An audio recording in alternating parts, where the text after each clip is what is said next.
Hi students, मैं धीरज sir स्वागत करता हूं आपको अपने इस यूट्यूब चैनल पर। तो स्टूडेंट्स, मैं आज आप लोगों को बिहार बोर्ड क्लास 10 से रिलेटेड हिस्ट्री के कुछ ऑब्जेक्टिव क्वेश्चंस के बारे में बताऊंगा जो आने वाले एग्ज़ाम के लिए काफ़ी इंपॉर्टेंट हैं। तो स्टूडेंट्स, आप लोगों से निवेदन है कि ये वीडियो बिना भगाए हुए और एकाग्र होकर के देखिएगा, क्योंकि इसमें जितने भी क्वेश्चंस दिए गए हैं वो काफ़ी इम्पोर्टेंट है और इसमें जितने भी क्वेश्चन दिए गए हैं उन क्वेश्चनों का आप सही तरीके से तैयारी कर लीजिएगा, ताकि जब भी एग्ज़ाम में आए तो आपको किसी भी प्रकार की परेशानी ना हो और निर्धारपूर्वक आप क्वेश्चन को क्या कर सकें, टिक लगा सकें। तो स्टूडेंट्स, चलिए क्वेश्चन की ओर बढ़ते हैं। पहला क्वेश्चन है, यंग यूरोप नामक संस्था का स्थापना किसने किया? यंग यूरोप नामक संस्था का स्थापना किसने किया? तो इसका राइट आंसर होगा मेजनी ने। मेजनी ने यंग यूरोप नामक संस्था का स्थापना किया। दूसरा प्रश्न है, जर्मन राइन राज्य का निर्माण किसने किया था? जर्मन राइन राज्य का निर्माण किसने किया था? तो इसका राइट आंसर होगा नेपोलियन बोनापार्ट। नेपोलियन बोनापार्ट ने जर्मन राइन राज्य संघ का क्या किया था? निर्माण किया था। तीसरा प्रश्न है, अंतर्राष्ट्रीय महिला दिवस कब मनाया जाता है? अंतर्राष्ट्रीय महिला दिवस कब मनाया जाता है? तो इसका राइट आंसर होगा 8 मार्च को। 8 मार्च को अंतर्राष्ट्रीय महिला दिवस मनाया जाता है। चौथा प्रश्न है, लाल सेना का गठन किसने किया था? लाल सेना का गठन किसने किया था? तो इसका राइट आंसर होगा ट्राटस्की ने। लाल सेना का गठन ट्राटस्की ने किया था। पांचवा प्रश्न है, हुआ हुआ आंदोलन कब हुआ? हुआ हुआ आंदोलन कब हुआ? तो इसका राइट आंसर होगा 1939। 1939 में हुआ हुआ आंदोलन हुआ था। छठा प्रश्न है, वेदों की ओर लौटो। वेदों की ओर लौटो का नारा किसने दिया? वेदों की ओर लौटो का नारा किसने दिया? तो इसका राइट आंसर होगा स्वामी दयानंद सरस्वती। स्वामी दयानंद सरस्वती जी ने वेदों की ओर लौटो का क्या किया था? नारा दिया था। सातवां प्रश्न है, सविनय अवज्ञा आंदोलन कब और किस यात्रा से शुरू हुआ? सविनय अवज्ञा आंदोलन कब और किस यात्रा से शुरू हुआ? तो इसका राइट आंसर होगा 1930 डांडी यात्रा। अर्थात सविनय अवज्ञा आंदोलन जो था 1930 में शुरू हुआ और वह डांडी यात्रा के दौरान। आठवां प्रश्न है, लखनऊ समझौता किस वर्ष हुआ? लखनऊ समझौता किस वर्ष हुआ? तो इसका राइट आंसर होगा 1916। 1916 में लखनऊ समझौता हुआ था। नौवां प्रश्न है, सेफ्टी लैंप का आविष्कार किसने किया? सेफ्टी लैंप का आविष्कार किसने किया? तो इसका राइट आंसर होगा हम्फ्री डेवी ने। हम्फ्री डेवी ने सेफ्टी लैंप्स का क्या किया था? आविष्कार किया था। 10वां प्रश्न है, भारत का प्रथम जन आंदोलन कौन था? भारत का प्रथम जन आंदोलन कौन था?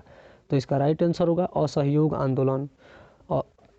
असहयोग आंदोलन भारत का प्रथम जन आंदोलन था। 11 नंबर प्रश्न है, जमशेद जी टाटा ने Tata iron and steel company की स्थापना कब की? जमशेद जी टाटा ने Tata iron and steel company की स्थापना कब की? तो इसका राइट आंसर होगा 1907।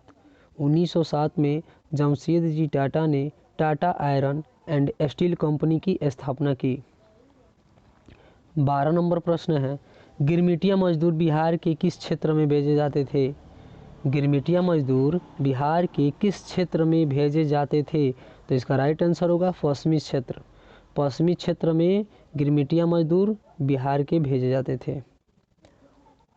13 नंबर प्रश्न है, वर्नाक्यूलर प्रेस एक्ट कब पारित हुआ?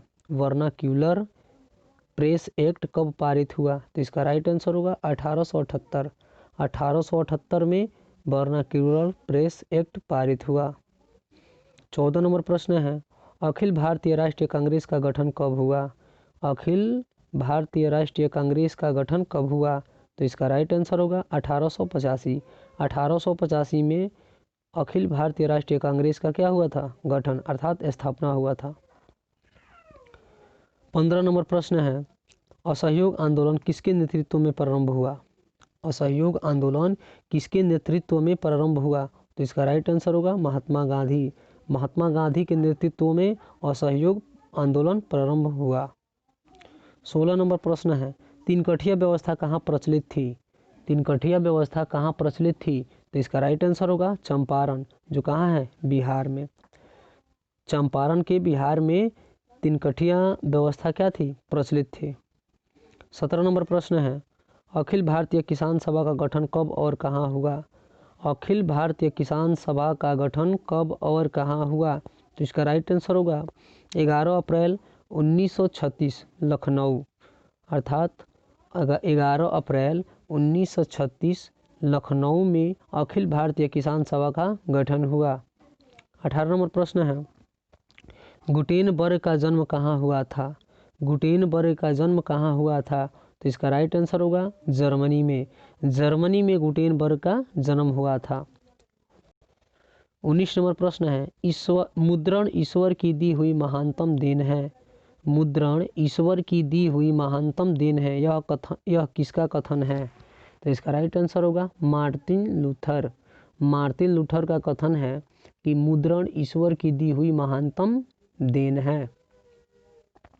20 नंबर प्रश्न है, अल हिलाल नामक पत्रिका का संपादन किसने किया? अल हिलाल नामक पत्रिका का संपादन किसने किया? तो इसका राइट आंसर होगा मौलाना आज़ाद। मौलाना आज़ाद ने अल हिलाल नामक पत्रिका का संपादन किया।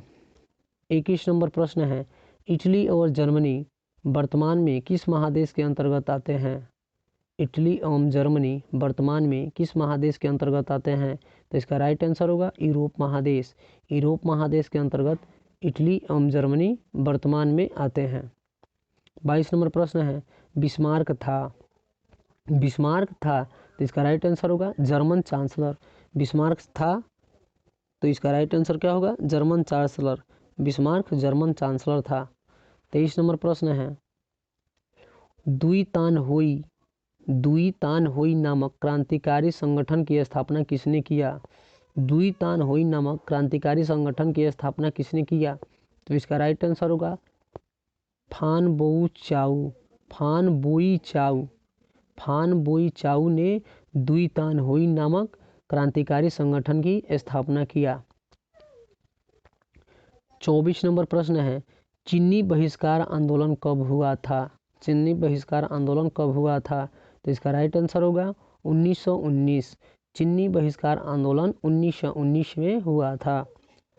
25 नंबर प्रश्न है, माइली गांव कहाँ है? माइली गांव कहाँ है? तो इसका राइट आंसर होगा दक्षिणी वियतनाम। माइली गांव दक्षिणी वियतनाम में है।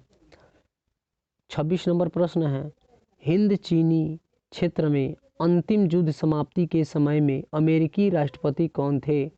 हिंद चीनी क्षेत्र